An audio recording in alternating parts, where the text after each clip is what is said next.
Als inicis de la dècada dels 50, la situació econòmica general ha millorat un poquet i les famílies comencen a permetre's algun que altre luxe. Però, inesperadament, un virus desconegut fins al moment i provenent de la Xina s'està propagant per tot arreu. A El Verger, Vicentet i Antoniet, els López Cabrera, busquen solucions per ajudar a la gent del poble.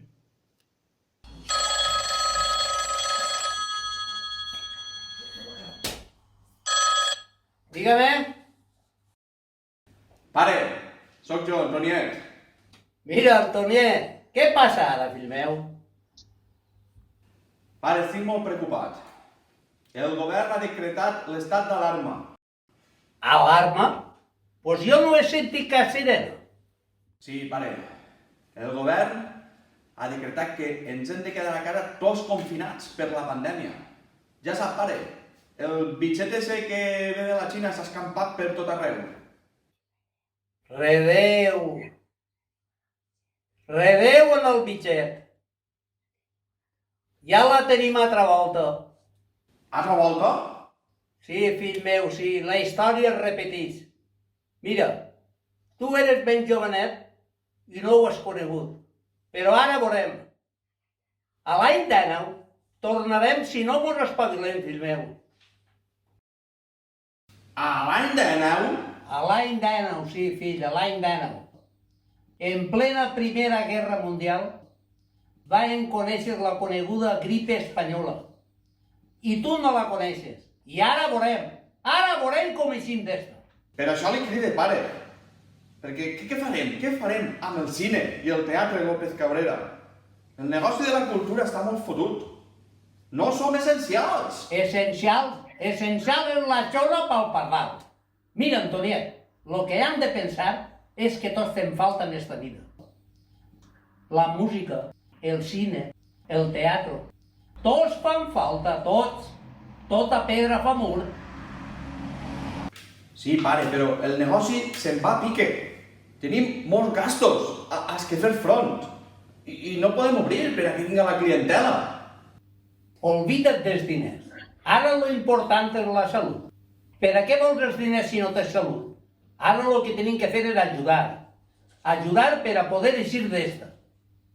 Uf, que difícil. Difícil res, Antoniet. Nosaltres tenim una medicina per al bitxo. No és una vacuna, però ajuda. Nyas, no em diga ara, pare, que també s'ha fet metge i viròleg. Redeu, que poc en coneixes, Antoniet. La música, el ball, el cine, el cant, la risa. La risa és la millor medicina per a l'ànima, Antoniet. Buf! Per a què bufes, Antoniet? Mira, agarra tots els músics i posa-los a treballar en seguida i que així no pare ningú. M'has sentit? Sí, pare, clar que l'he sentit. Però si estan tots tancats a casa, home. I això quin problema és? Que no tenen instruments per a poder ensenyar? Ah? Algun dia eixirem d'esta i han d'estar preparats. Agarra la música del teu germà Macià i posa't a treballar.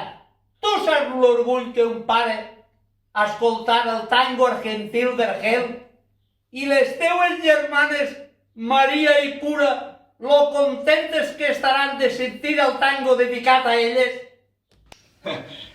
Segur, pare, segur que es posarien a ballar i tot.